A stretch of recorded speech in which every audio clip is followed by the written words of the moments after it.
Alrighty, the Fantasy Fullback Dive. We're beyond thrilled here to welcome for the first time ever Graham Barfield, the Director of Analytics at the brand new powerhouse fantasy site, FantasyPoints.com. Thank you so much for joining us today, Graham. How you doing, man? Yeah, thanks so much for having me. First time on, feels good. Feel refreshed after the draft. Had a nice long weekend where I finally got a few days off, and I'm excited to talk some ball with you. Oh, it's awesome. Yeah, me too. There's some beautiful weather out here. I live in Massachusetts, and it's been horrible these last couple days. But we finally got like two in a row, back to back, 60 and sunny, and it was just Nice. like I just didn't think about football for a couple days, and that's tough to do because honestly, it's just like courses through my veins, like I'm sure it does for you. But I'm with you. I totally get that. And we've had some great luck having on some fantasy points guys. We've had Barrett on a few times, Scott. So we're hoping to keep that trend rolling because you guys are bringing the heat. And that's kind of actually where I want to start it here is fantasy points because you started working out, and a lot of people might know you from Fantasy Guru, Roto World, Fantasy Labs, and most recently the NFL Network. So you've been at some of these huge powerhouses in the fantasy game, and now you're a co-owner of this new site, Fantasy Points. Can you kind of describe this path a little bit and what led you here and why Fantasy Points? Sure. So just backing up a little bit, I started writing and covering football full time in college. Evan Silva hired me at Roto World as a part-time contributor, and I helped out with their projections one summer. I was 21 years old, knew nothing, and really had to learn on the fly, but it was one of the coolest learning experiences ever. Even before then, I always knew I wanted to work in sports, always knew I would eventually do something with sports. It didn't matter if it was football, baseball, basketball, golf even. I just knew I wanted to be in the sports realm and never thought I'd become a full-time fantasy guy. But yeah, I mean, like you mentioned, I've been really fortunate to work with a lot of very talented people, a lot of people a lot smarter than I am, and learn and kind of absorb as much as I possibly can. And yeah, I mean, I worked 2 great seasons at the NFL Network most recently. Got to do a lot of really cool stuff, and there's some amazing, extremely talented people over there. But I got an opportunity that John Hansen, the founder of Fantasy Points, was previously the founder of Fantasy Guru. He hired me right out of college, and he came to me with with this idea for Fantasy Points, and really, I mean, with the staff that we have and all the content that we're doing, it's just such a perfect marriage for all of us because we all kind of get to do a little bit of everything. We get to all kind of contribute. We're all equals, and we all get to kind of focus on our strong suits. And I can't be more excited about the future. The staff that we've put together between John and Joe Dolan, Tom Browley, Scott Barrett, we got Greg Cosell writing the rookie draft guides every year. We've got some incredible folks working on IDP and IDP projections. I mean, we've got great injury analysis. Yeah, I mean, it's been the first couple weeks after the site launch it's been pretty amazing to see the community's response as a whole, and super humbling. I just can't wait for the season, and I can't wait for the seasons to come. Absolutely, man. And that I will say I don't read a ton of other fantasy content. As I don't know if it's the same for you, but everything's just so busy producing our own. But I will say I've gone out of my way to check out the fantasy point stuff. I mean, from the just already the draft coverage, and whether it's the coaches commentary, whether it's the what we're going to dig into a lot today, the yards created and how you've been breaking down the rookies and their fits, and you mentioned John Hanson, just a legend in the industry. And Kosel, I've always read his rookie stuff, so it's been very impressive. When I don't like to, not I don't like to, I just don't have that much time to consume fantasy content. I've been pouring hours and hours into fantasy points right now. So anyone who hasn't checked you guys out, I mean, it's a gem. You guys are really killing it over there. Appreciate that, man. Yeah. Absolutely, absolutely. And I'm actually really intrigued just to learn before we dig into the players, and I know that's what a lot of our listeners are really looking forward to, but there's a couple just overall things I want to cover with you real quick. And who better to cover it with than somebody with the title, the Director of Analytics, because analytics has become such a big forefront to both the NFL and fantasy. What does this role kind of mean? What are you doing there with the Director of Analytics title?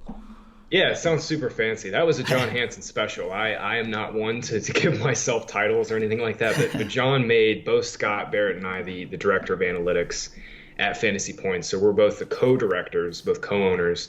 And essentially, we kind of form the data side of the analysis over at FantasyPoints.com. I mean, Scott I personally think Scott is like one of the best fantasy analysts in the industry. And he has such an amazing mind for distilling what matters and what doesn't matter with data. And I think we form a pretty interesting team in the sense that like we both attack the game in fantasy from, obviously a data angle first.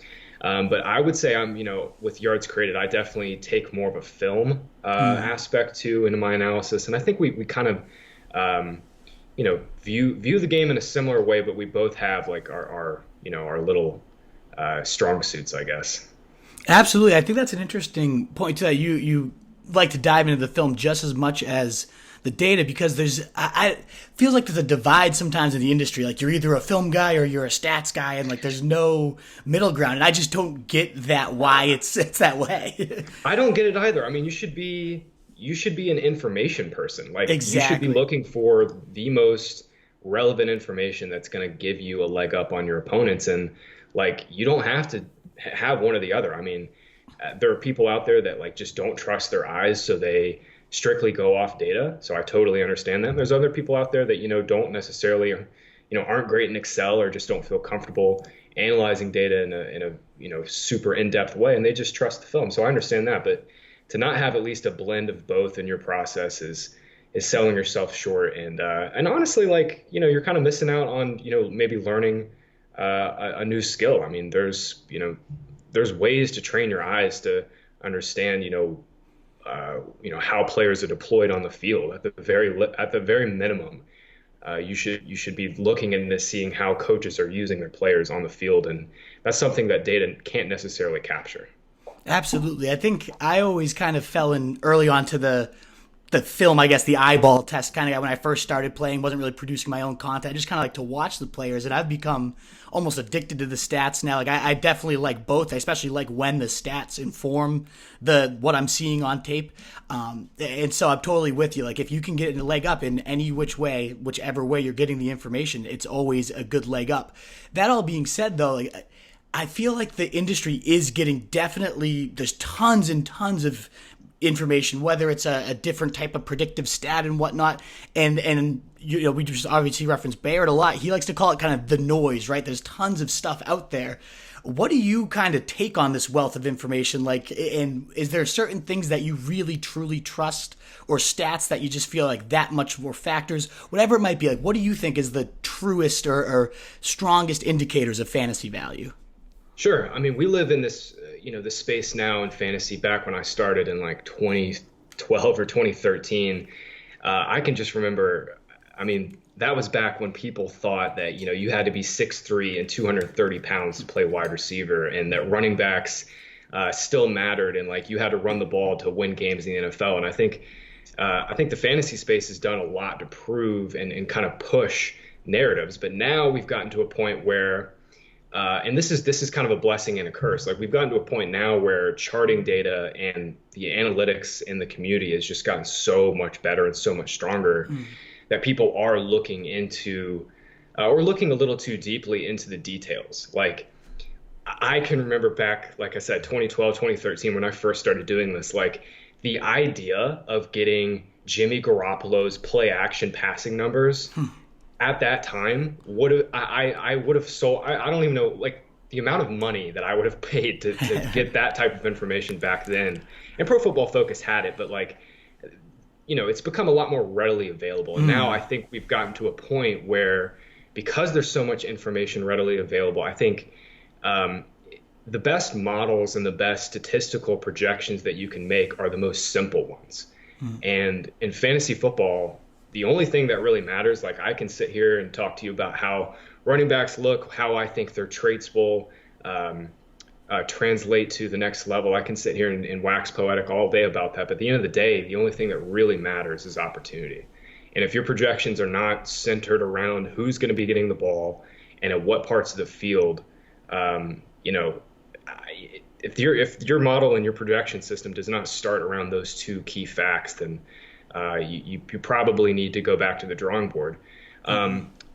Scott talks about the noise a lot. Like I read Nate Silver's Signal and Noise front to back a couple years ago. I read I read Nassim Taleb like religiously, and I read Anti-Fragile front to back in college. And like the biggest thing that I've taken away from like reading people that are way smarter than I am at building projections and modeling into the future is that like usually the fewer the inputs, the better. But you want to make sure that those inputs that you're putting into the model actually matter. And for fantasy, to me, like the lifeblood of scoring for both receivers and running backs, if you're playing in a PPR league, are targets. And if you're not trying to find every way possible to predict who's going to get the ball and at what points on the field, then like I said, you probably need to go back to the drawing board, because opportunity is really the main core of the game that we play. Absolutely, yeah. I think Barrett too is such an innovator in that, where he calls them the metrics that matter that he did at PFF. I'm sure he's going to bring a ton of that work to fantasy points as well. The bell cow index or the target hog, and trying to pick all that out. So totally agree. If you're not starting with the opportunity, you can have all the talent in the world, but if you're rotting on the bench, what does it matter? And then there's all those factors that go into the opportunity. Is the surrounding talent around it quality enough that you're going to have the scoring chances? What is that volume? The quality usage might be higher than the sheer volume at times, and there are factors, but if you're not getting the touches, none of those things will even matter in the long run. So to totally get that for sure. And I was kind of suggesting earlier, I love the stats that kind of tell me what I'm seeing on tape. And I feel like one of the stats that is the best at this, and I'm not just saying that because you're on the podcast here, and that's why I'm so thrilled to have you, is yards created. I mean, you've really brought some groundbreaking statistical work here with this stat that you've generated here, and I just love it. But for any of our listeners who might not know quite yet what is yards created, what is it, and why do you think it can be so useful to owners?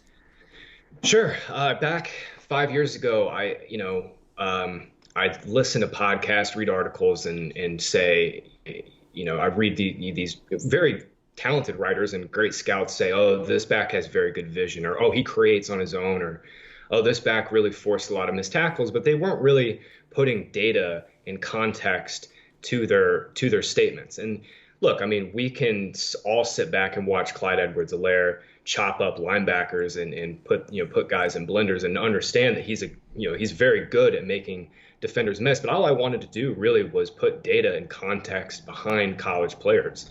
Yards created is basically, it's very simply the yards the running back creates on his own, independent of offensive line play. And I also chart how many yards the offensive line will block on an individual play basis as well.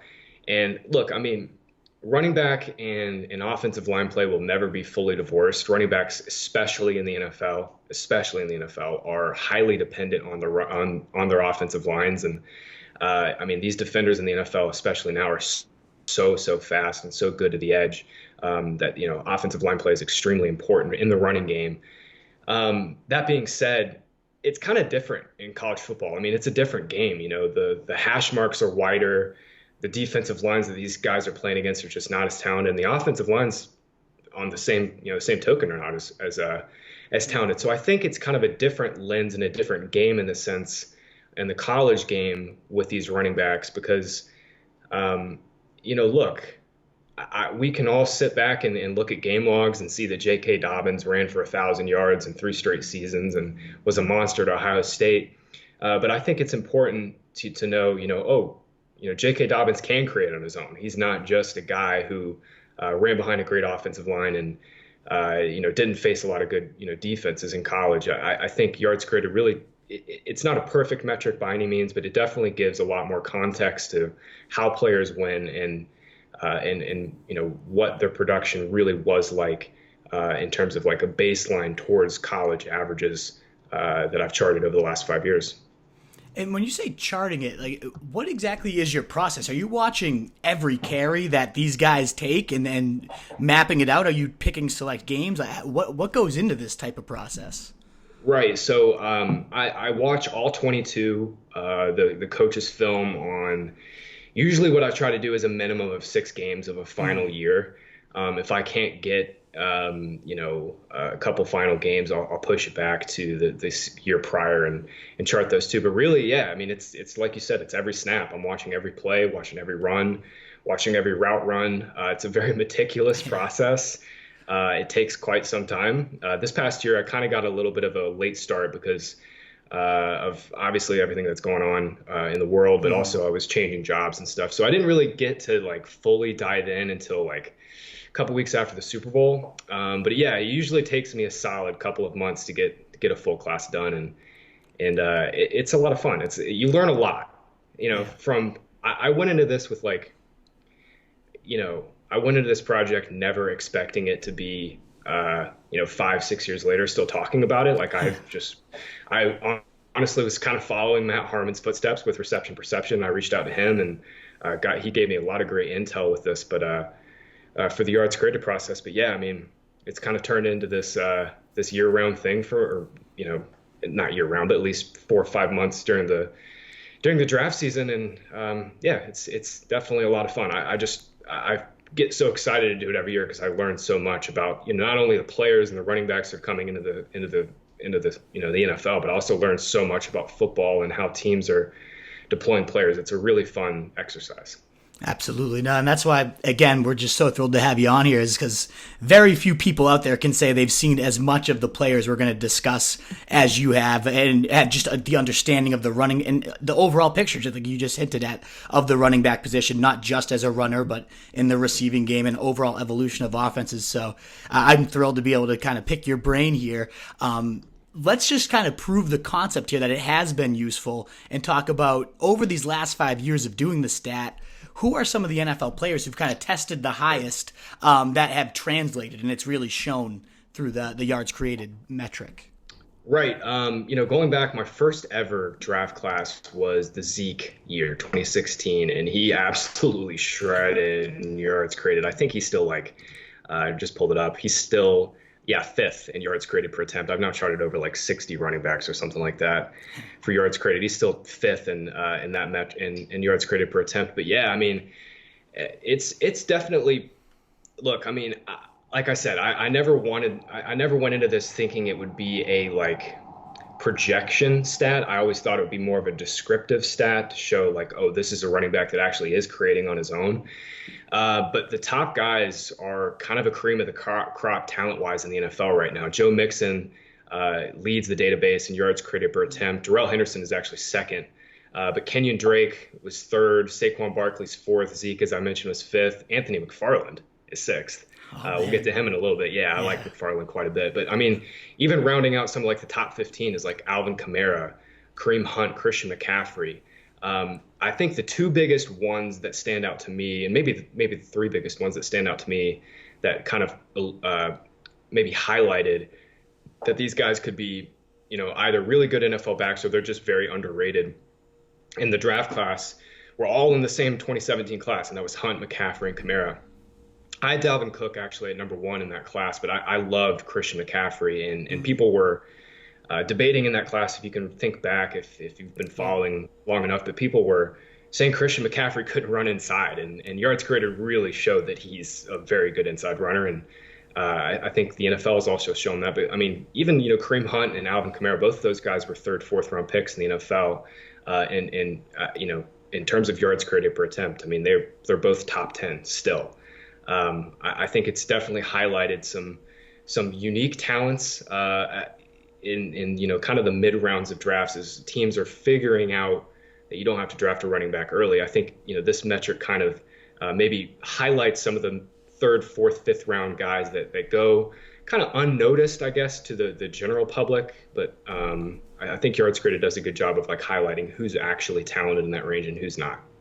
Yeah, and I think the other way it's so useful too, and I not only noticed it, but I especially noticed it when researching for this, was I was reading your 2019 piece, and not only does it predict who's creating on their own really well, and as you mentioned, some of those big names that panned out, but I remember reading David Montgomery, right? Yes, he's a yards after contact monster, but he's not doing that much outside of just kind of churning, and he might not have that wiggle that's going to really translate at the NFL level once he's getting tackled by these bigger monsters that aren't just the college level guys, and that's kind of what happened with him, right? He broke a tackle here and there in the NFL level, but just never really had that that season so many were predicting. So I've seen it work great as predicting who's going to blow up. I've seen it great as, who might not translate, whose style of games won't work as well once the competition to play increases. So I've loved it so far. I mean, I think it's a great metric, and that's why I can't wait to dive into how some of this rookie class is performing.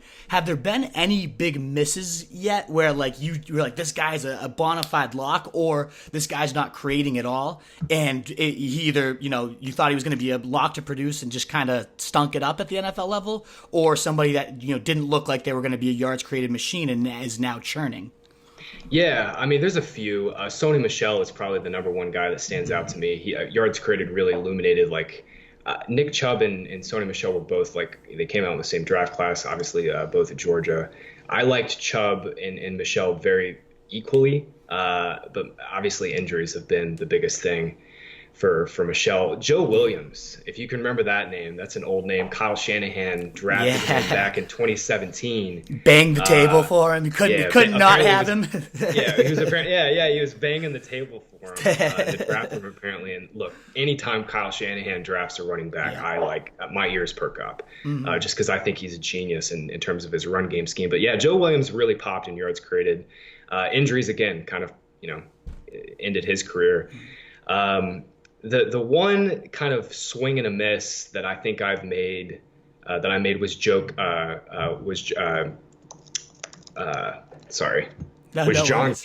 Kelly out of Tennessee. He was a 1-year starter out of Tennessee, but he popped in missed tackles forced per attempt. He was pretty strong in yards created per attempt, especially as an inside runner. Went to the Rams, which again piqued my interest because Sean McVay.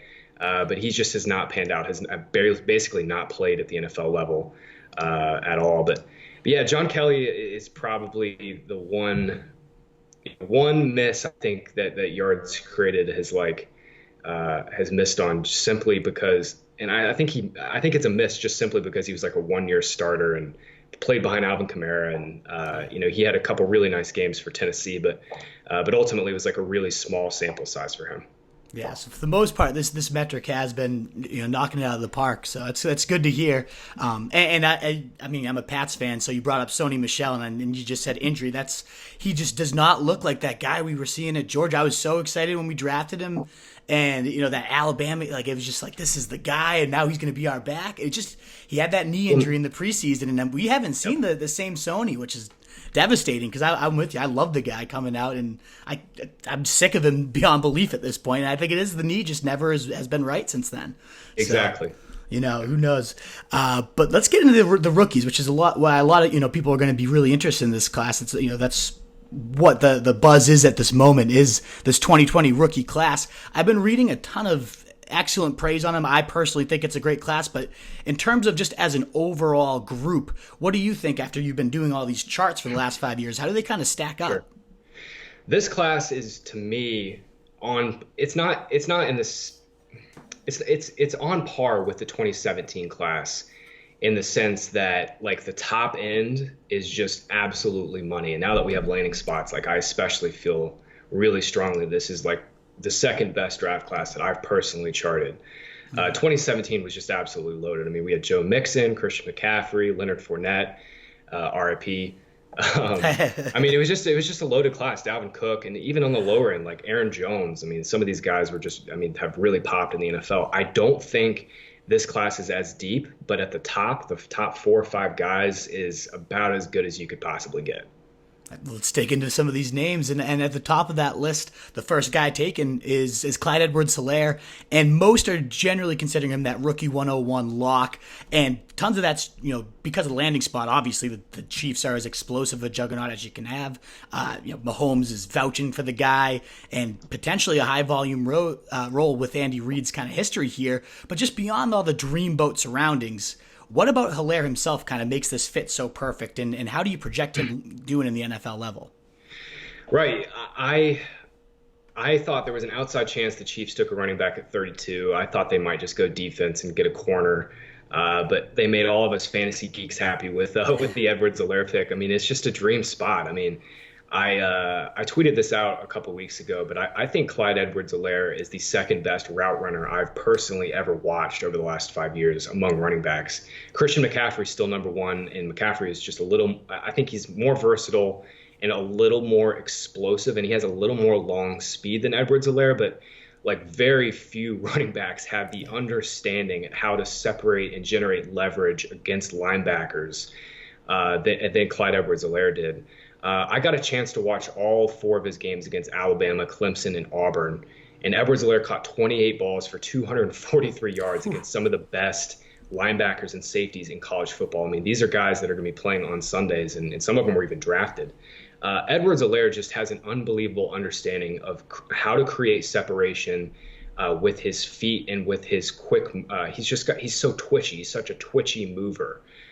He constantly made throws easy for Joe Burrow, and now we're going to drop him in this Chiefs offense that is going to spread the field with Tyreek Hill, with Travis Kelce, with Mecole, with Sammy Watkins. Like Edwards-Helaire is going to get one-on-one coverage against linebackers underneath all day long, and he is going to shred.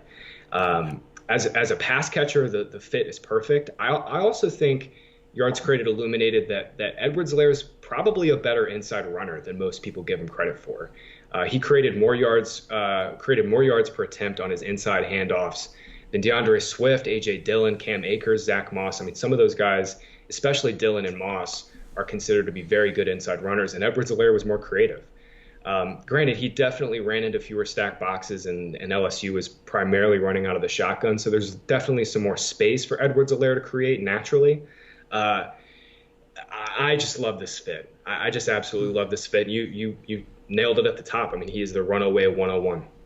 Absolutely. And I mean, everything you just cited there, their GM has already come out and said that, his quote, interior running ability, vision, instincts, start, stop, redirect, hands out of the backfield. The guy has the ability to play in slow motion. He was tailor-made for this offense and what we're trying to build moving forward. So, I mean, he's already come out and pretty much said this is our guy.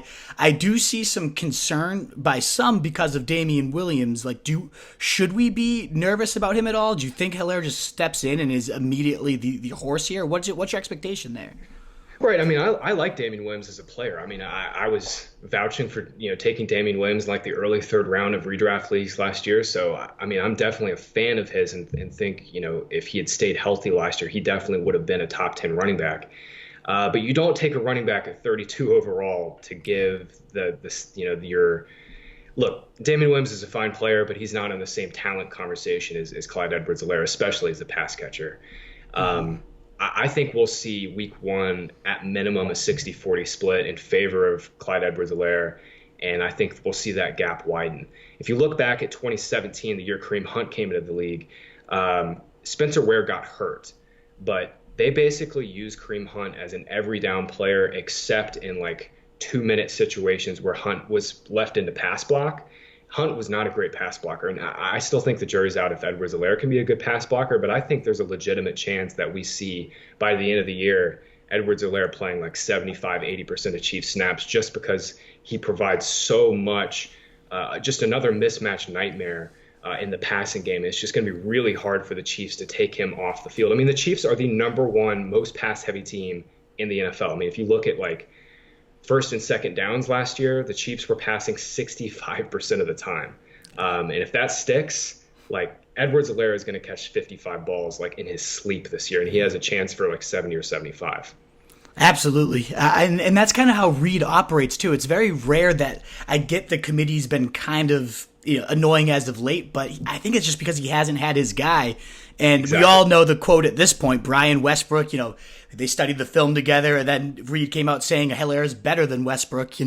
That guy was an absolute monster under Andy Reid, never finished worse than the RB8 and was top 4 for 4 of his 5 seasons with him. And that's just, 12 of his RB1s have finished top 8 in 16 years. So, I mean, 75% hit rate, that's pretty damn impressive. And it's the offense itself, but also, the passing game usage, as you said. I love Barrett's article on how much more important and valuable receptions are to running backs, and you just hit it on the head. If they're throwing that much on first and second down, 55 catches might be the absolute floor. Like, it could be that much better. And the GM even came out and said, he was asked the question, can he be featured like Hunt, as you mentioned, or Charles? And he said, I think because of the offense we run, I do. We're not this traditional power offense. The kid's perfect for our offense. He could be just like those guys. So, I mean, and then you look at those seasons, just insane. Jamal Charles had like a 19 touchdown season under him. So they're just, the fit's so perfect. And the talent you just described fits what they want to do so perfectly that I don't see how this isn't a beautiful marriage. I have him 12 overall in redraft leagues, never mind just rookie only. Yep. I'm all about it. After him, though, it seems like there's a pretty consensus 102. And if there's somebody above Clyde Edwards-Helaire, it's almost always this guy, and that's Jonathan Taylor, who was probably my favorite prospect coming into this draft. And doubters kind of say he's a product of Wisconsin line, the system. But your charts, I was reading about him yesterday, they suggest otherwise. So what are the Colts getting in Taylor, and what do you expect short and long term for this guy in fantasy?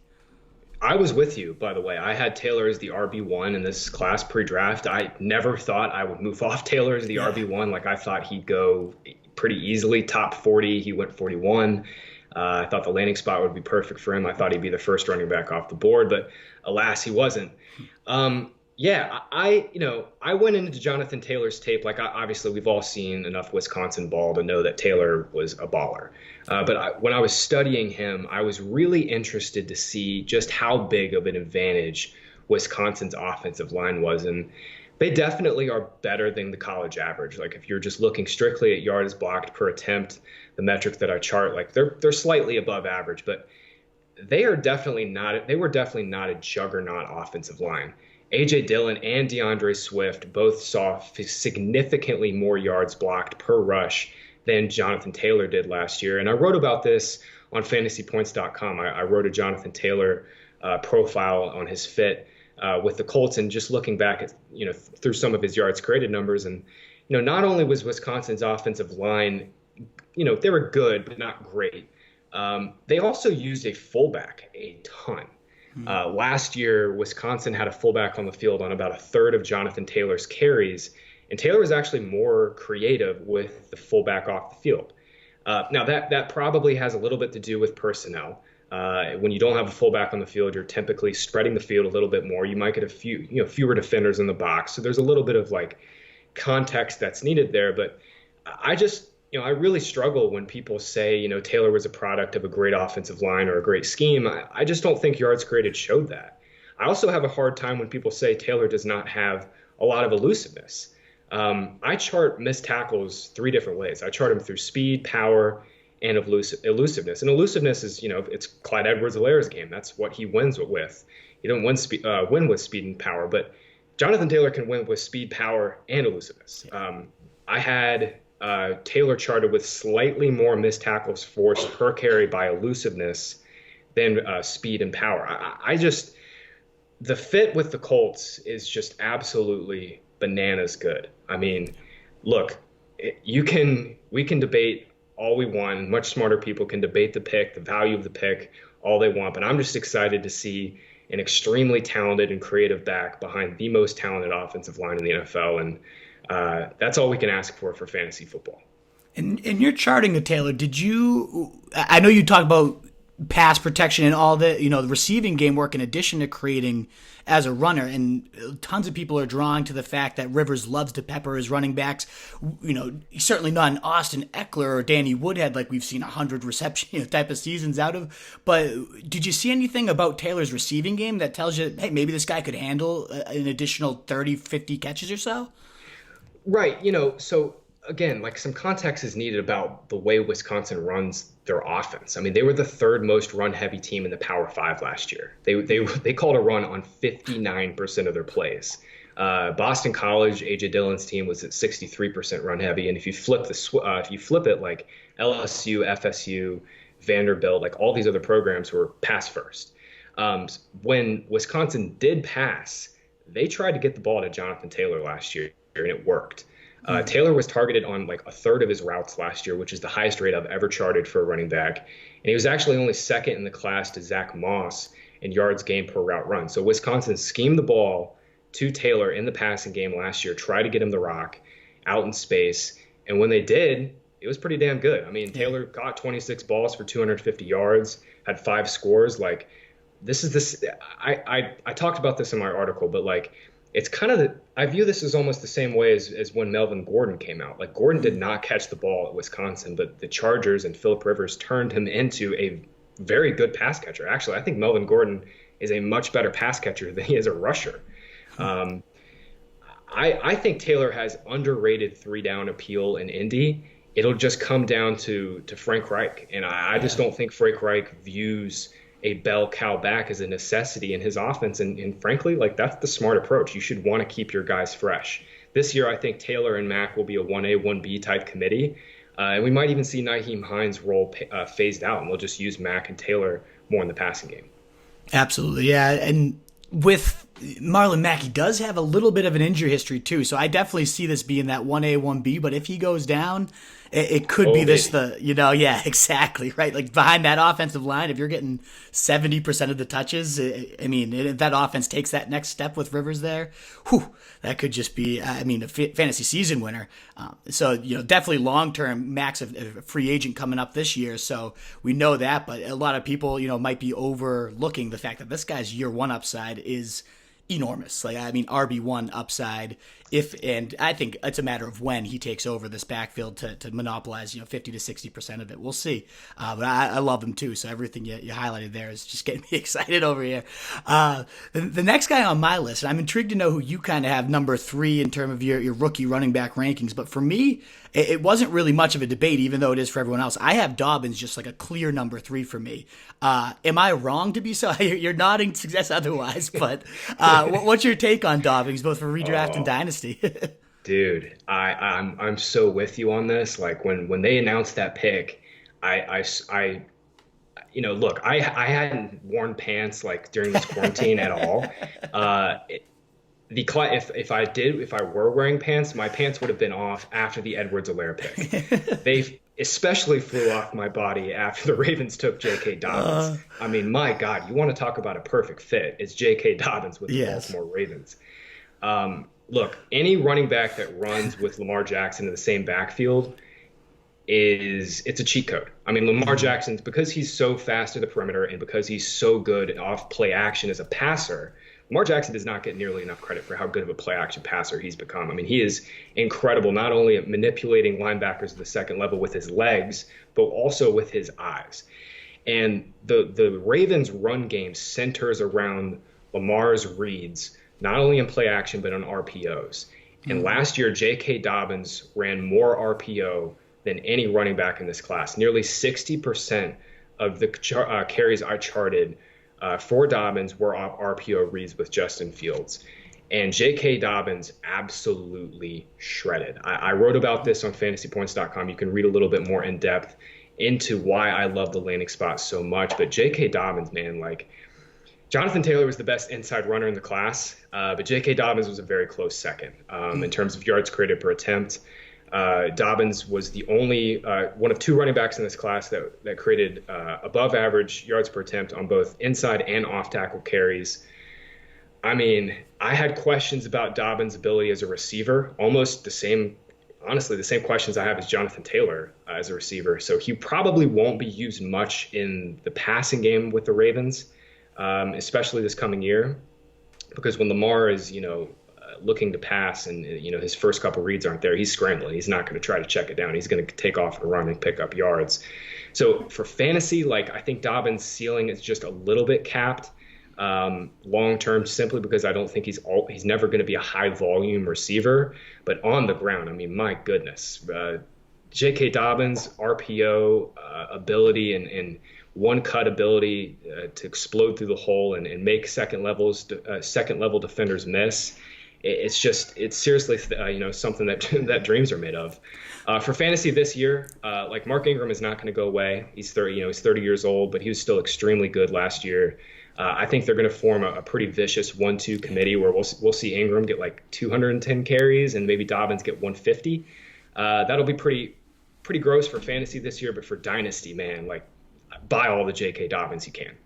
Absolutely, and you highlighted he succeeded on the outside, the inside. Like one thing that's also true too is they ran for his early freshman year a lot of zone runs, whereas they moved to more like the power and gap scheme, and it didn't matter whether it's misdirection and pulls, whether it's the zone schemes. He just reads his blocks so well, and that's crucial because of what Greg Roman does, right? Like he mixes every which concept of the run game, whereas you think of Shanahan, it's all zone, or you think of the gaps, but this guy his run scheme is so creative that it demands a Mark Ingram type that can read every single block, that can thrive in any scheme, and Dobbins proved he could do that. So it's very rare a runner could be that tailor made to the scheme. But what do you think of that nature of it? Oh, I'll tell you what, Nick. Yeah, I have I go back to if I'm thinking of the backs with the best vision and footwork I've ever seen, the list would start with Nick Chubb. JK Dobbins would be up there though. I mean, this guy has an unbelievable ability to just read, isolate, and explode. I mean, he when he makes a decision, it's over. And when in this offense, I mean, this isn't a slight against Dobbins. This isn't a slight against him as a player at all. But he ran through a lot of big holes at Ohio State. He's going to run through a lot of big holes at Baltimore now too. And when he gets to that second level, he's going to have a lot of one-on-one situations against second-level linebackers. And I want my money on Dobbins against most linebackers in a one-on-one situation going through the hole. Absolutely. I know this isn't a rookie this year, too, but you just brought up Nick Chubb, and he's actually my sneaky favorite bet to lead the NFL in rushing this year. I can't wait till those odds come out, because that zone blocking scheme Stefanski's going to bring there. You just brought up his vision, his footwork. There's nothing more important for a zone blocking scheme. I think we're going to see a Dalvin Cook style breakout, and I get Kareem Hunt's there, but that's my pick for leading the league in rushing, my sleeper there, because of everything you just said. So besides those big three, there's kind of like a big five, right, in this running back class. And the second two didn't really land in the most ideal of situations, with that being, Dioner Swift and Cam Akers. Let's start kind of with Swift, who was the number one prospect for many people. Me and you both kind of said Taylor was our two favorites, but Swift is up in at least the top three for most lists of people. But he goes to Detroit, kind of a gross landing spot. Is this a guy that, even though the new home isn't great, could still thrive because he's that good? Or how did he kind of measure up in your studies here? Yeah, after Taylor, pre-draft, after Taylor, I really I swear to God, I could have thought any of those backs would be number two. I could have I looked at my rankings for probably 4 hours and adjusted the top five a billion times. And honestly, then I just gave up because I loved, the top five of this class so much. But yeah, Dioner Swift, the landing spot, we'll get to that in a second. But as a player, I just absolutely loved him. It's hard not to, honestly. I mean, he just does everything well. He doesn't have necessarily one standout trait. Clyde Edwards-Helaire is a better route runner and probably a little more shifty than Swift, but Swift can win at all three phases. He was a fantastic pass blocker, does not get nearly enough credit for how good of a pass blocker he was. And he doesn't get enough credit for I think he can be a sustaining back in the NFL. I don't think we're going to see Dioner Swift get a Zeke workload where he gets 300 carries, but I think Dioner Swift should, I don't know if he will, but I think he should easily command 225 to 250 carries there in Detroit this year. Dioner Swift, it was one of the most consistently creative backs I've ever charted. Georgia's offensive line was fantastic.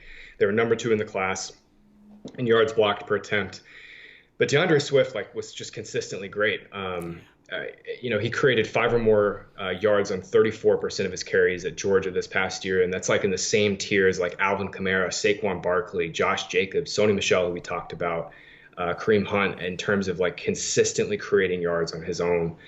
Swift was obviously very elusive too. He finished third in this class in missed tackles forced per attempt. Only Edwards-Helaire and Zach Moss were more efficient and better at making defenders miss. The only concern I really have, and this isn't really a long-term concern for Swift because I'm not entirely sure their coaching staff will be there in 2021, but at least for this season, Darrell Bevell doesn't throw the ball to his running backs at all. I went back and looked at his history, and Darrell Bevell has only had one running back where he's given more than 60 targets. Now, granted, he had a lot of really good runners on his teams. He had Adrian Peterson. He had Marshawn Lynch, and neither of those guys are great pass catchers. They're definitely run-first guys, but we wanted Dioner Swift to land in, frankly, like Kansas City or Tampa Bay, a team we know was going to get him the ball as a pass catcher. And now we've got this weird committee situation where Swift will be, a 1A, 1B to Kerryon Johnson, and then we don't know if he's necessarily going to get the ball in the passing game. Nick, I think, the Lions might be tipping their hand that they're going to try and get Swift more involved as a pass catcher. I mean, you don't draft a running back like Dioner Swift without a plan in place to, give the running back more targets. So I hope if the idea of rational coaching and rational player development makes sense, it would make sense that Darrell Bevell kind of changes his colors a little bit and gives his running backs the ball a little bit more in the passing game. But based on the history, that's not necessarily something I'm going to be projecting in year one, especially with a talented back like Kerryon Johnson there still. Yeah, if only it was that easy. You could assume rational coaching. Sadly, we've learned far too many times that's not the case. Absolutely. The next guy up, though, Cam Akers, kind of rounds out the big five, and a lot are viewing him as the heir apparent to Todd Gurley, but I believe I heard you say that Darrell Henderson's your number 2 all-time in this, behind was only Joe Mixon. So, I mean, clearly he has to have some talent himself to finish that high as well. So, do you think Cam Akers just comes in and takes this job right from him? Do you think Henderson forces a committee? This is obviously, with Gurley being the top running back in fantasy for 17 and 18, obviously this backfield does contain some upside and some value. So how do you see it playing out? Yeah,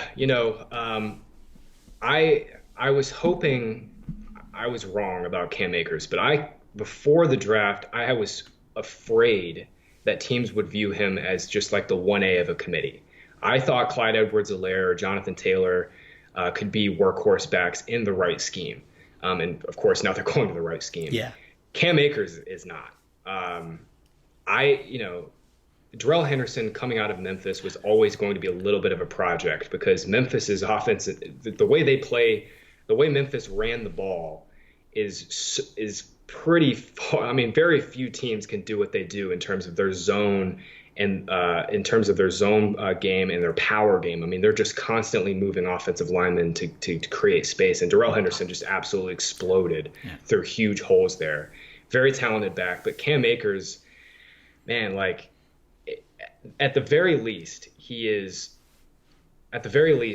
used to running behind a bad offensive line. Yeah. Because the Rams last year were a bottom 5 offensive line in terms of talent, and this year they didn't get any better. I mean, they had 2 picks at 52 and 57, where I thought they should go offensive line. Instead, they drafted Akers and Van Jefferson. Their best offensive lineman, Andrew Whitworth, is going to be 39 in December.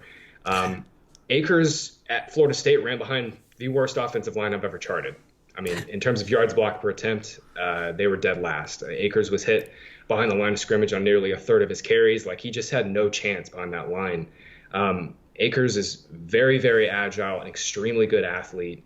But my concern is now, who's going to get the ball? How are we going to distribute touches here? And right now, I'm not nearly smart enough to know the answer to that. They love Malcolm Brown. They gave Malcolm Brown a big role in the red zone, especially early last year. I think Sean McVay he wanted a running back by committee last year, but Darrell Henderson just wasn't ready.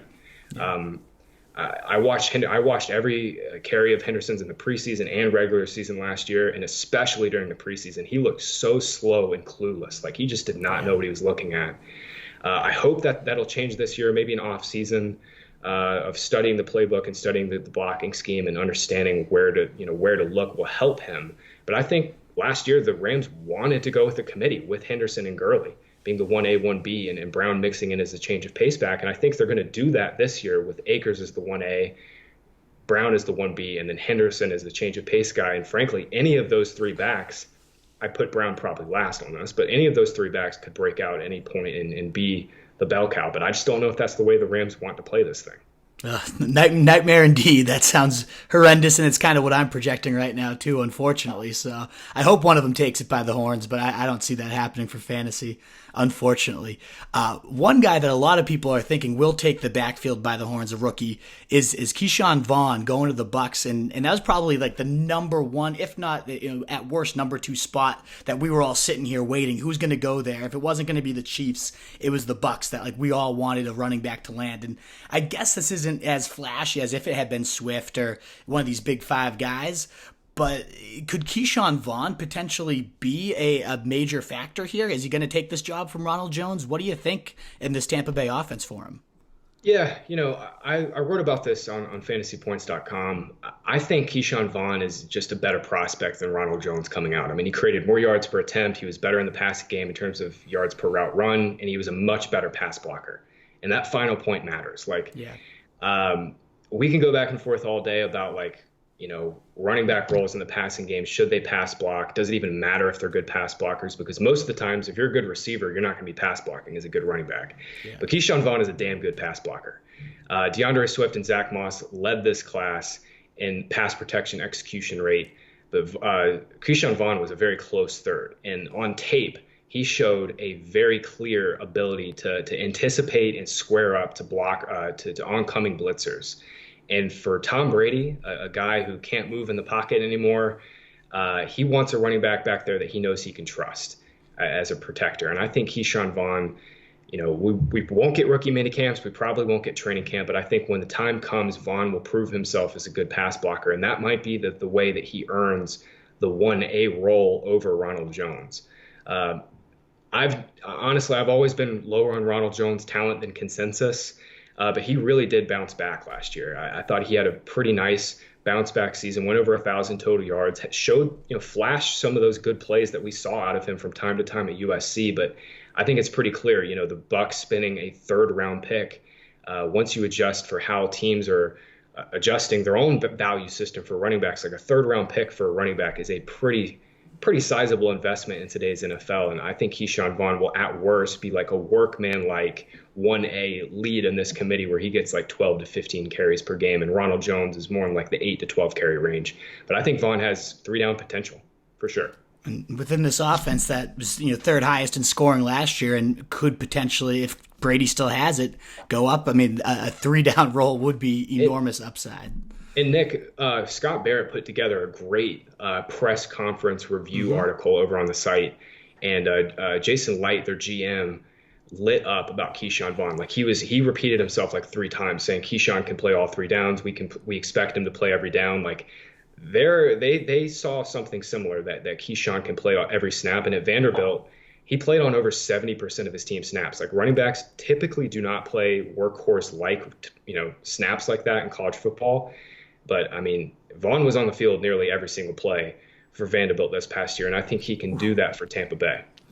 And hopefully so. He's the offense is just that good that even if he's not incredible like those other 6, if he is getting that opportunity within this scheme, he might end up being the highest scoring one outside of maybe Helaire if he does get that type of work, at least for year one.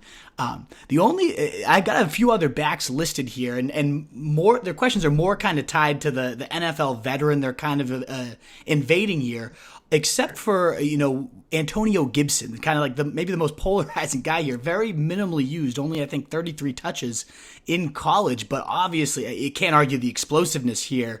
Do you think he's got a shot at an immediate impact with the Redskins? It's kind of a hideous backfield, but there's a lot of bodies and not a whole lot of explosiveness or talent there. Like, what do you think his kind of projection is next year? Right. Yeah, I did watch every one of those carries last year. He had 33, and if he had enough carries to, I felt like be a meaningful sample, he would have led this class in missed tackles forced per carry. I mean, talk about a guy who can make somebody miss in space. I mean, he has just unbelievable open field movement ability. I really don't know what his role is going to be in this backfield. I mean, the Redskins have 49 running backs. I don't know if any of them are any good. I like Darius Geis coming out, but Geis's knees are completely shot. Adrian Peterson is really old. They've got Bryce Love. His knees might be shot. I really don't know how many snaps Gibson is going to play, but I think he could be just a movement type player, kind of in the same way the Chargers use Austin Eckler. I'm not obviously comparing the skill sets of Gibson and Eckler, but in terms of the way that I think the Redskins view Gibson as a player, they view him as let's give him the ball 6-8 times, as a runner and try to use him wisely as a pass catcher. Greg Cosell is one of the he's definitely the number one film analyst that I trust And he did not view Gibson as a back. He viewed him as more of a wide receiver. And I found that really interesting. Because if Gibson plays some slot for them this year, like they don't have anything outside of Terry McLaurin, and Gibson gives them an element that they desperately need, especially in the interior part of the field. For fantasy, I don't know. I don't know if Gibson's going to get that many carries, but if he gets like 50 or 60 targets this coming year, which is, I don't think, out of the realm of possibilities, he could be a really nice, like, flex-worthy player in his rookie year. And I could totally see that too, just because their new coordinator, Scott Turner, he only, the sample size couldn't be smaller. I think it was only like 2 to 3 games at the end there, but he really started to use Curtis Samuel like we all thought he should be used. Anyone who's seen Curtis Samuel expected him to be used, and that was generating those opportunities in space to let him go and do his thing. And there's pretty easy to draw those parallels there with the dangerousness, the explosiveness, the big playability. And obviously there's some quotes. I think Turner even said something about comparing him to McCaffrey. We know that's not like going to be his role. We know he's not going to touch the ball 400 times, but if he's envisioning that type of receiving role already for him, I mean, that's a great sign. It's not a bad sign by any means. And you already mentioned, too, the leader of this class and 6th all-time in your yards created per attempt. That was Anthony McFarland. He's kind of going under the radar. He's only around 4 picks. So, like, you know, if he's this good at creating yards, how did he fall to round 4? And do you think that doesn't reflect the upside he has in Pittsburgh? What do you expect of this guy? Yeah, look, I don't know Anthony McFarland. I'm definitely not in the know of like NFL scout types. Yeah. But I did read Bob McGinn's piece on The Athletic, and apparently there's some off the field concerns with McFarland, But the on the field concerns, there aren't any really. Yeah. I mean, McFarland is an explosive playmaker, man. Like, led the class in yards created per attempt, was pretty elusive on a missed tackle force per touch basis, and was very underutilized as a pass catcher. I mean, I think he only caught 16 or 17 balls last year, but I watched most of them, and every single time I came away with just like, the NFL has got to find a way to get this guy the ball as a pass catcher. And lo and behold, he goes to Pittsburgh, who doesn't have a good pass catching back. James Conner, I think, has been more of a volume dependent type player. In terms of his efficiency, if you look in some of the advanced stuff, like he's kind of a jag on the ground and doesn't, I mean, he's a good pass catcher, but not great. I think Anthony McFarland is immediately the most talented pass catching back on that team, and I don't think it's remotely close. And I mean, if some of the off the field concerns don't come to fruition and he goes in and does the right things in Pittsburgh, I think there's a chance he could usurp James Conner as the starter this year. 4th round investment doesn't sound like a lot, but in today's NFL, where teams are devaluing backs, I think it's enough for him to at least get a shot at a sizable role where he's playing, at least 20 to 25% of the team snaps come week 1. And the upside is obviously pretty great in that offense with Big Ben. I mean, they've been so reliant on a workhorse. I think entering last year, they hadn't had any running back finish below like RB6 in a league because they just rode their workhorses so much. And I mean, Connor, I think he made it through 2 full games last year with about 25 different injuries and ailments. Yeah. So even if he could usurp him on talent alone, as you're suggesting, but he might not even need to rely on that because of the injury history there. So I think that's a name that's going really under the radar, especially after reading your article and those stats on him, the leader and the attempts. I was like, oh man, really, this guy's really got to be elevated. So interesting stuff to hear for sure. I feel like Zach Moss, I don't know how many more we can get into because I do want to run you through the no huddle offense. So if you got to run, by all means, just be like, hey, I got to get going. But Zach Moss, good. Okay, I appreciate that. I'm all good. Awesome, man. I really appreciate that, Graham. You're giving us a ton of time here, and I'm sure our listeners are loving this. Zach Moss, though, was kind of like, if there was that big 5, most looked at him as the 6 in this class, and he goes to Buffalo where there's Devin Singletary sitting right there. Do you think he's going to end up forcing a committee? A lot of people are expecting Singletary might blow it up this year. Is Moss going to be good enough to be an anchor, or what do you expect out of this backfield? Yeah, real quick. I mean, we're in quarantine, Nick. I have literally nothing other to do than to talk football with anyone that will talk football with me. I love it. Yeah, I will stay and talk for hours if you let me. But yeah, awesome. I had Zach Moss at RB6 pre-draft, and honestly, I didn't feel great about it. I thought Anthony McFarland was just so much more talented as a player. But look, I mean, there's always a place for inside grinder types, and that's what Zach Moss is. Their GM came out after the draft, and their head coach, the Bills head coach and GM, came out after the draft and said, "Yeah, we view Zach Moss as the inside grinder, kind of like what Frank Gore was." They think that Singletary is kind of the elusive guy, the make you miss pass catcher, and Zach Moss is the inside grinder. And you know what? I think for Moss as a player, not talking fantasy for a second, but as a player, the fit makes just so much sense. I mean, he's going to need to be behind a pretty good offensive line. I think the Bills have a pretty solid one. I mean, it's not top 10, it's not top 12, but it's definitely not in the bottom 10 or 12 either. Moss just isn't a very creative player. That's really the biggest problem. I mean, he can force missed tackles through contact balance and running through defenders, but I mean, he has less burst than David Montgomery, and that's a big concern. Jonathan Taylor, JK Dobbins, Clyde Edwards-Helaire, Dioner Swift were all significantly higher in yards created per attempt on inside the tackle carries than Moss. And, you know, I mentioned it a little bit earlier. Moss can pass protect. He's got he's a pretty good receiver too. He's pretty efficient. He led this class in yards per route run, which should concern you if you're a Devin Singletary owner. But for fantasy, I just don't see anything more of Moss being like, you know, somebody that's going to get like 180 carries this year and probably not much passing game down work, because that should go to Singletary. And when it doesn't go to Singletary, it'll be Josh Allen just running for his life like he always likes to do. Absolutely. The concern there, though, is it sounds like Singletary will be very similarly used to what he was, especially down the stretch, and he started to really light it up. But the goal, the wish, I guess, was everybody wants him to get those touchdowns. Josh Allen's already probably the biggest goal line vulture on that team. I mean, led the league in rushing touchdowns back-to-back years for quarterbacks. Now he's got another guy, like a better version of Frank Gore at this stage of their careers. It makes me nervous for the touchdown upside, but it's not like he's going to just disappear from what he was Singletary at the end of last year either. So I don't know. I don't know what I'm thinking of it. I just love, and me and Scott talked about this when he came on, like, there's just not that bell cow upside now with Singletary. Like, yeah, he'll probably get 60-ish and the receiving work, the most valuable work, but you lose that 3-down trait. And if you're not a 3-down guy, like, do I really care about you at this point anymore?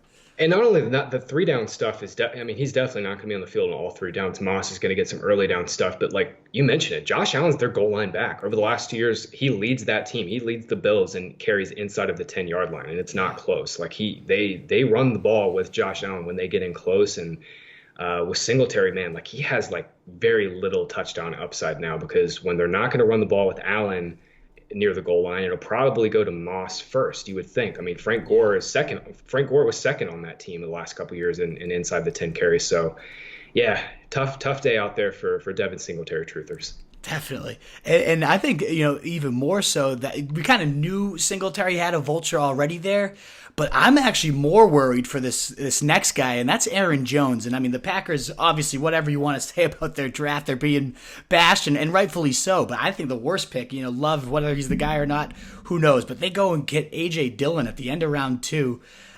After having the guy that was reigning the league in rushing touchdowns, and just obviously Aaron Jones lit it up last year, should we be worried about A.J. Dillon at all? Could he be a vulture there? Or how do you see this playing out?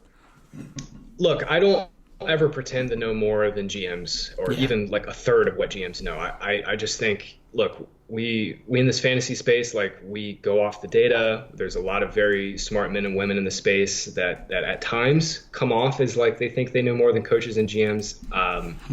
I did not think A.J. Dillon would be a second-round pick. Yeah. Honestly, I thought he might be a 5th or 6th round guy. I was shocked that the Packers used 62 overall on him. Look, I'm really trying to find positives to say about Dillon. He ran 4.53 at 247 at the combine. He's got very good weight-adjusted speed, but that is slow build-up speed. And honestly, like, just watching every carry, he just seemed like a guy who's just going to get the yards that were blocked and not much else.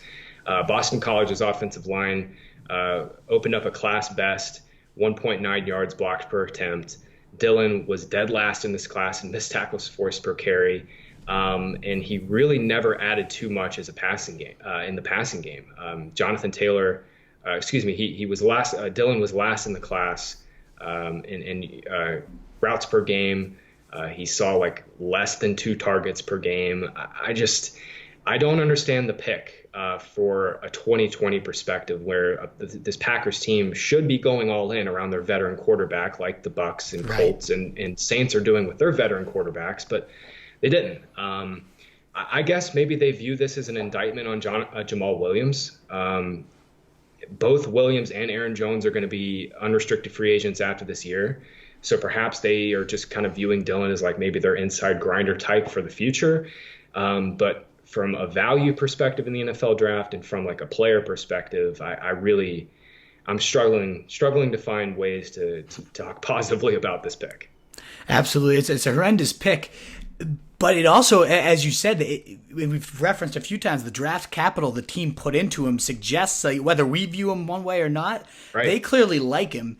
Do you think he's going to be heavily involved enough to, I found the stat that 36% of Jones's value last year was because of touchdowns. He was his touchdown, not completely touchdown dependent, but that's a ton of your value right there. And if this is a goal line situation, we saw that volatility with Jones. He's either scoring 4 and he's winning you a week, or, he had 5 games under 5 points. Like, that's not your typical RB1. And now we've got this other body here. I might just be more lower on Jones than the industry as a whole, but I don't know. What's your take? Is Dillon going to be a vulture here?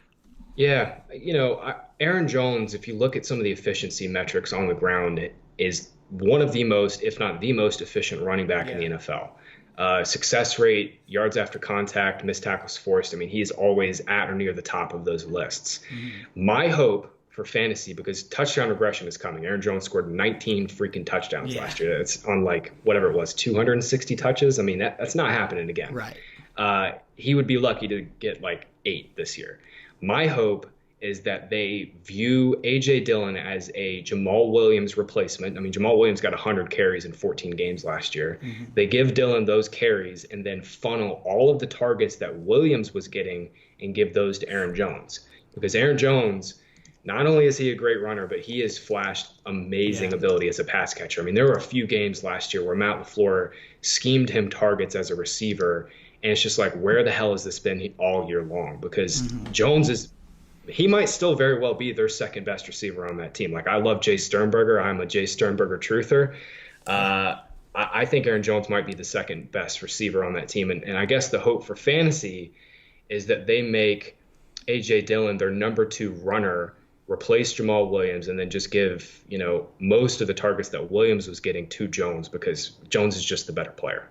I sure hope so. There's between those two, and it's the talent gap is just so ridiculous between Williams and Jones, and yet still he had 5 or fewer touches greater than Williams in 7 of the 12 games they played together, which is just mind-boggling how they could be that coach. And he was even out-touched in I think 2 or 3 of those games as well, and that was with Williams. So if Dillon does end up being a nuisance, that could be horrendous.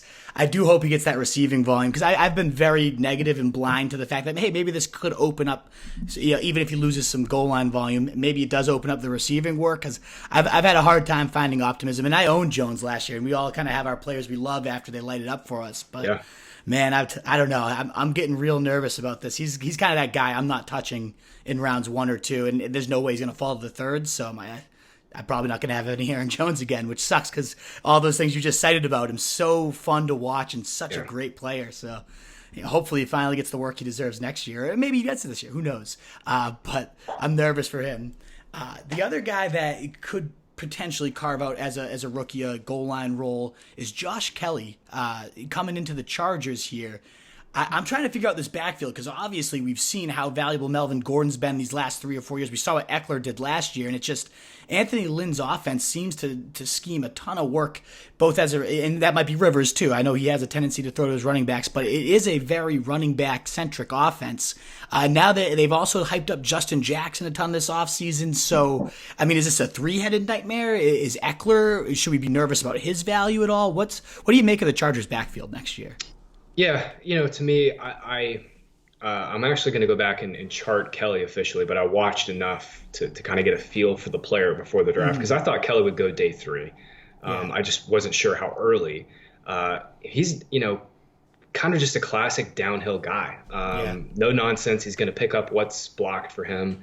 I thought he was a little bit better receiver than his production showed. Again, I'm going to go back and chart and make sure, but I don't know if Josh Kelly's a better player than Justin Jackson, honestly. Like the little bit we've seen out of Justin Jackson, like he looked like a baller. I mean, there was a few carries he had in the last couple of years where it's like, damn, there's something here with Jackson. So to me, I think, again, we probably won't see training camps this year, and I think that's going to put Kelly automatically behind Jackson. And once the practices do start rolling and games start rolling, I think we might see Jackson be the clear number 2 to Eckler. I don't necessarily view the Kelly pick as anything more than like we just desperately needed some depth, and this was a 4th round pick on a guy that we liked as a downhill runner, but probably not somebody they're going to use as a featured player. Gotcha. Do you think Eckler, those first 4 weeks, right, without Gordon last year were ridiculous? I don't have the stats right on me, but I mean, I know he only was outscored by McCaffrey, like just lighting up scoreboards, over 21 fantasy points per game, I believe. Is there a chance we get that Eckler all year? Or do you think this is suggesting we might get a committee situation all year? It'll be a committee. Before I left the NFL Network, I actually got a chance to interview Austin Eckler. Oh, he's nice. He's like one of the nicest dudes I've ever met. I talked video games with him for a long time, but I asked him about this, and I was like, the first month of the season, you were just an absolute stone cold baller without Melvin Gordon. In the future, I asked him, like, do you view yourself as like a workhorse back, kind of like how we think of Melvin Gordon, or do you see yourself as like a committee type player? And his answer was pretty frank. He's like, I think I can be the lead, but we want to make sure I'm fresh and make sure that, I can still be explosive late in the season. And to me, I think that they're never going to use Austin Eckler as a Le'Veon Bell, Zeke Elliott type player where they're playing every single snap. I just don't think that's the type of player Eckler is. My biggest concern for Eckler is not necessarily Josh Kelly or Justin Jackson. It's the loss of Phillip Rivers. Phillip Rivers targeted his running backs more often than any quarterback in the NFL last year. It wasn't even close. Like Rivers was just constantly checking the ball down to Eckler and Gordon. And I just don't know if Justin Herbert and Tyrod Taylor are those types of quarterbacks. Yeah, that's a great point there too. I wonder. I gotta look back. I've been writing about it, but I gotta see how Shady McCoy kind of did with Tyrod. Was there any kind of, and that was with Anthony Lynn too. I don't have the stats off the top of my head, but I feel like he had a decent receiving year. Certainly not 100 something targets and 90 catches like Eckler, but you're right. Yeah, that could definitely be a pretty big concern. The one other receiving usage I wanted to touch upon, the last rookie I have listed down. If you have anyone else that I'm missing, by all means, let me know. But I was really excited when Dion Lewis left Tennessee. I thought maybe finally, Derrick Henry, not that he's McCaffrey by any means in the receiving game, but he's done well on screens. He averages over 10 yards a catch. Like he's done well when he got the work. So I was like, okay, maybe this is finally the 3-down Henry horse show. And then they go and draft, I hope I said this right, Darrington Evans. I don't even know if I pronounced his name right.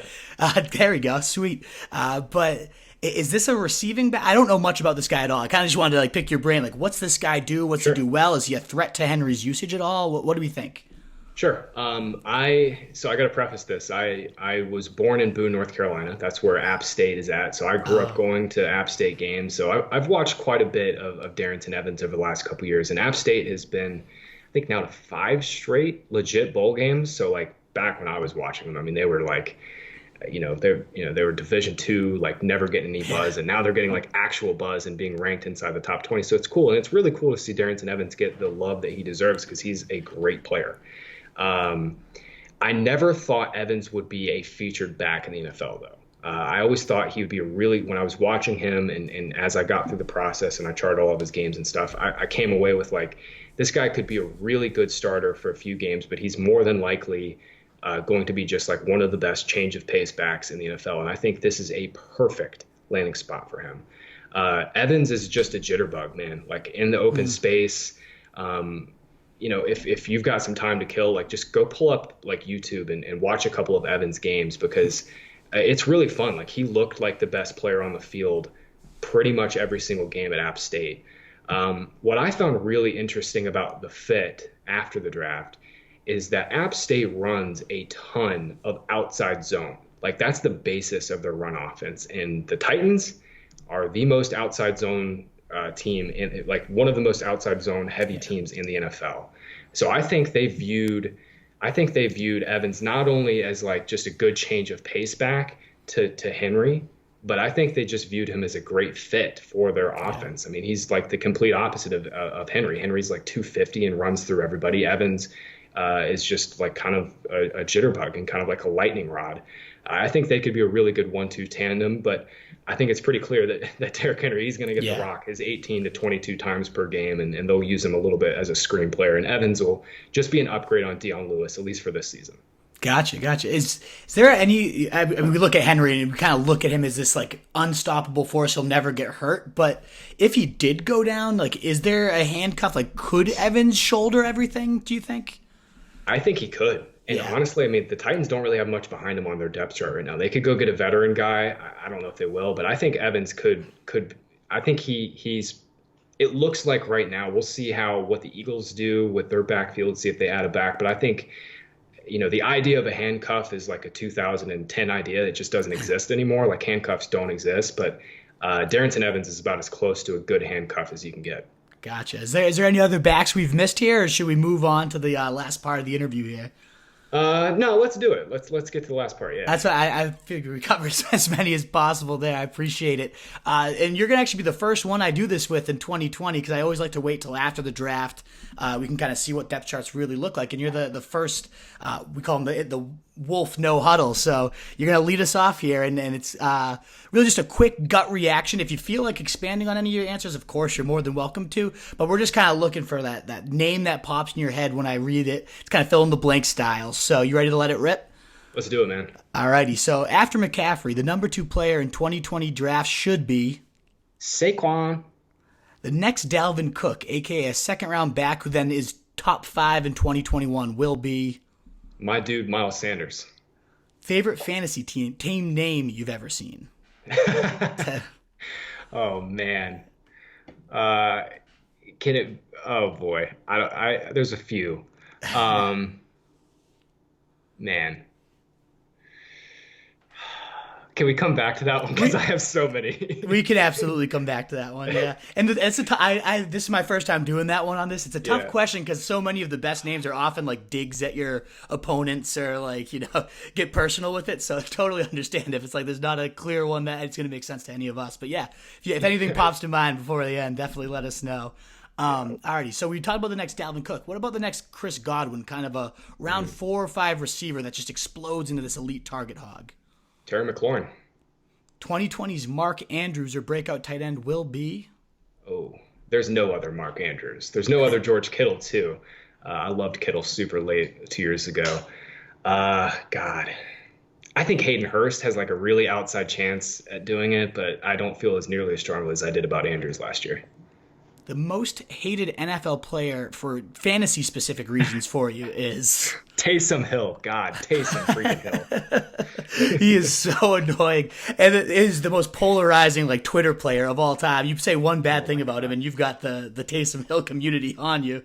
It's that's classic. I'm going to cut that up and put it on Twitter. You're going to have everybody on you after this one. Please don't. For the love of God. I had to mute. Dude, Nick, I literally muted Taysom Hill's name on Twitter because I just could not do it anymore. I could not take any more Taysom Hill takes. I just couldn't do it. I love it.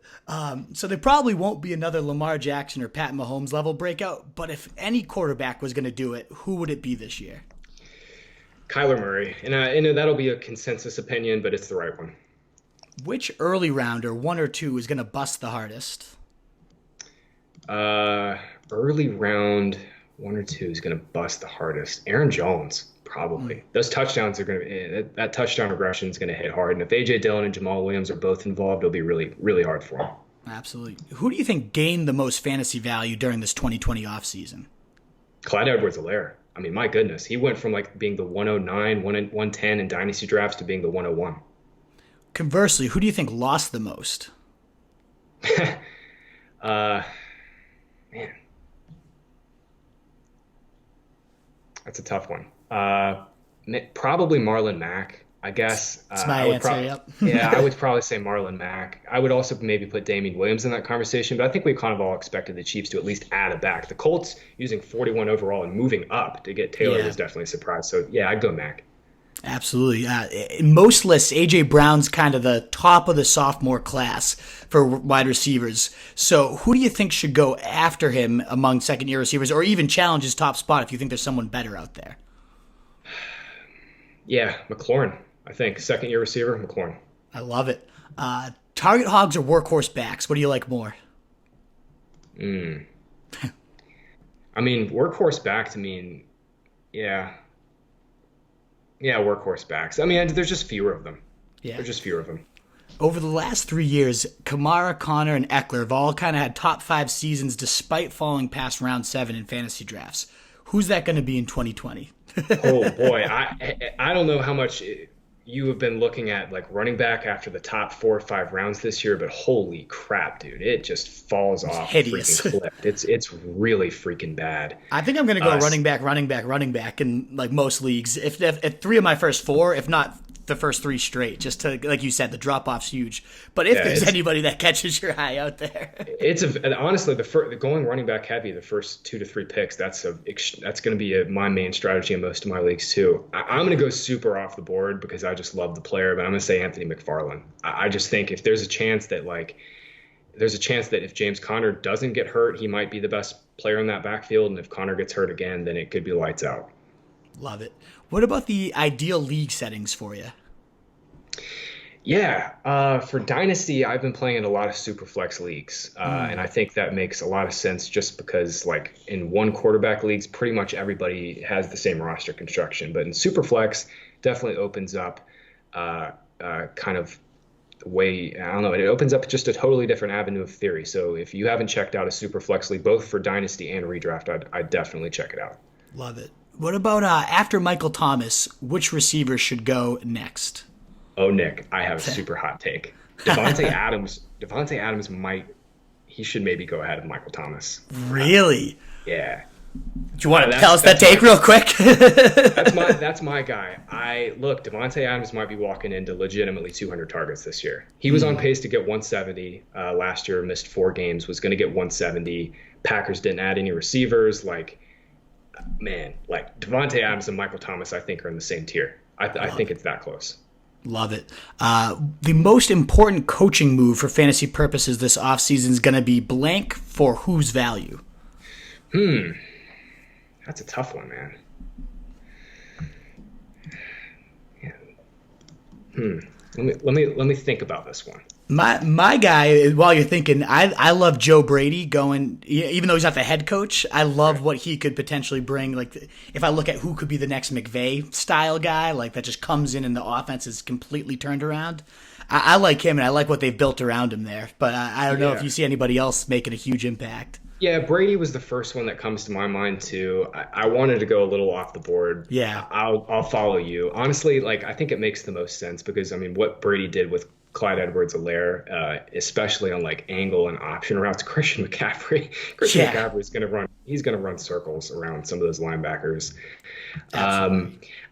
Real quick, I guess I could say Mike McCarthy because he back in Green Bay. It's not necessarily for any one particular player, but back in Green Bay, the Cowboys ran 11 personnel almost every play, and they're going to be an 11 in almost every play this year with Lamb and Cooper and Gallup this year. So I'm really interested to see how McCarthy kind of utilizes all of those players as a whole there because they've got 3 excellent wide receivers now. I mean, Dak could go 5,040. It could be insane.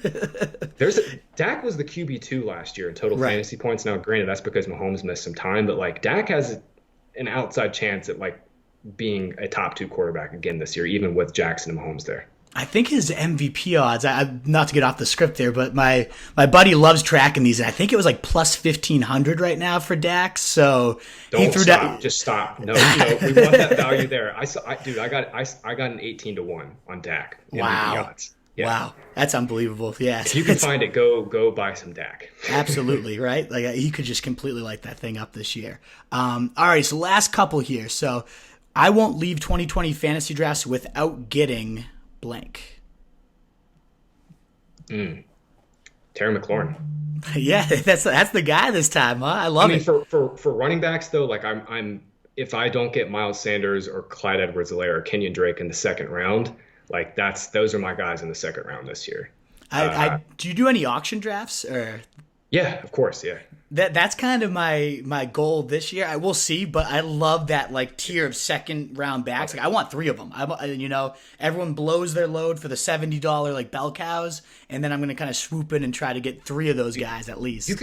Yeah, man, you could in auction this year, you could feasibly come away with your auction league draft with four of them. You could get Yeah. Edwards-Helaire, Drake, Eckler, and Sanders, and just absolutely rake. It's definitely Absolutely. possible.